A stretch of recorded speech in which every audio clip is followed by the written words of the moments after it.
All right, well, everybody, thank you so much for joining. Our pre-draft coverage continues, and if you are a fan of the black and gold, you're going to want to stay right here. We have the host of the Locked On Steelers podcast, and actually, if you've ever been out in Western PA, you follow any teams in Western PA, you know the name already, Chris Carter. Chris, thanks so much for the time. We really appreciate it.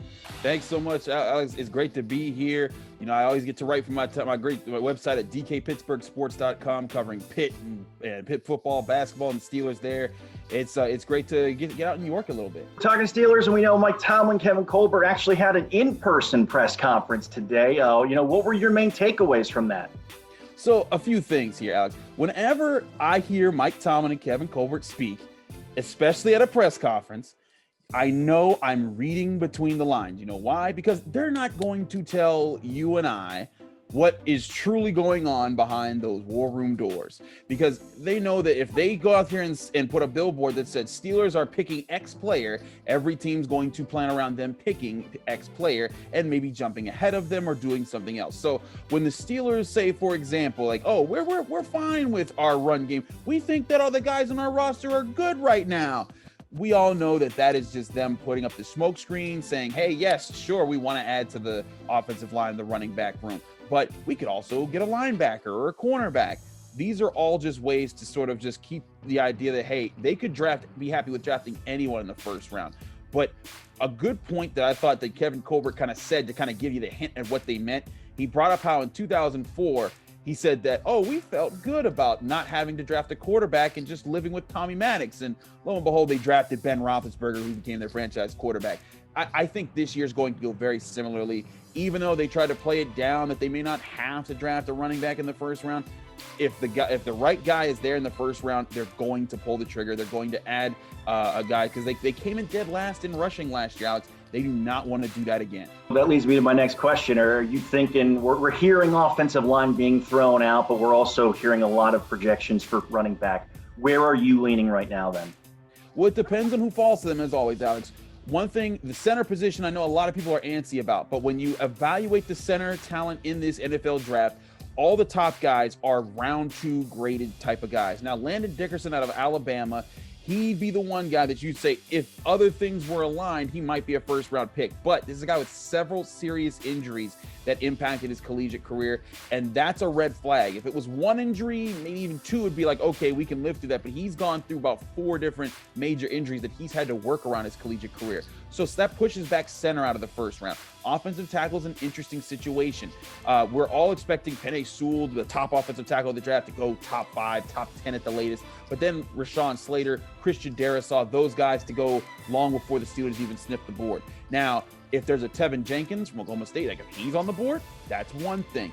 But the problem is that when you compare him to the talent a Najee Harris or a Travis Etienne offer at the 24th pick, it's tough to say that just getting that guy is going to be that much better than getting a running back.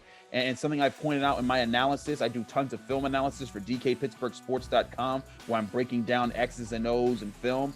And one thing I've showed is like back when Le'Veon Bell was running for the Steelers, which is the last time they won playoff games in the season, they were able to get the ground game going because of his ability to make people miss on top of a decent offensive line. And that's where I think that they're seeing the biggest problem. They haven't gone out and paid a major running back to come in and replace James Conner. All signs point to they're probably going to, if they don't get a guy at 24 in Harris or Etienne, they're probably going to trade up early in the second round to go get Javonte Williams, or just get Javonte Williams with 24th overall pick. But the bottom line is they are not going into another year where they're having question marks at the running back position. What's the name that keeps coming up in the first round for you? Najee Harris, and Najee Harris. Now, the only thing is that the times you don't get Najee Harris are when either the Dolphins or the Jets are the teams that come out and they get it. And those are teams that legitimately could pick him. But I'm telling you, as a person who, I listen for everything. I put my ear to the ground to hear everything I can. And weeks ago, Najee Harris went on Adam Schefter's podcast. When he was asked, who's your favorite team that you talked to during the draft process? Who do you think he said? The Pittsburgh Steelers and Mike Tomlin. And when he went on Stephen A. Smith's show on ESPN, who do you think he said that, or that the Stephen A. Smith said you'd be a great fit for? The Pittsburgh Steelers and Mike Tomlin. It's a match that everyone wants to see because he's a power runner, but he's also an athletic power runner like Le'Veon Bell. He can catch, he can line up at the wide receiver spot, catch the ball down the field and display an impressive catch radius in doing so. These are all the different makes of saying, hey, in today's NFL, Najee Harris could be used in every facet of a running back's role, including pass protection, which is vital when you got Ben Roethlisberger back there. So he's the guy that I keep coming up with. And if he doesn't happen, then I look around like, okay, maybe they get a Zaven Collins, the linebacker from Tulsa, who's a huge linebacker, but he can move great in space and can pair with Devin Bush. Maybe they get Caleb Farley if he's a top cornerback that falls further down because he's had multiple injuries.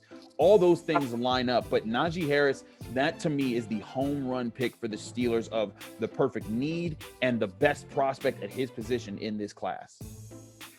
It's the first round pick, so there's always pressure to get it right. What's the feeling in Pittsburgh? Because most people believe this is Ben Roethlisberger's last year there.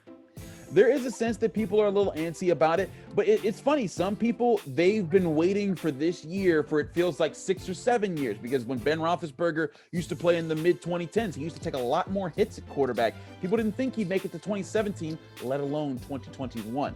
But here he is getting ready to saddle up again. A lot of Pittsburgh is feeling like, hey, if he wants to stick around for 2-3 more years, that's up to him. But it's going to be about how Ben's bodies feel, because at the end of the day, these are guys, when the season's done, they still got to ice up. They still got to go through this offseason training regimen.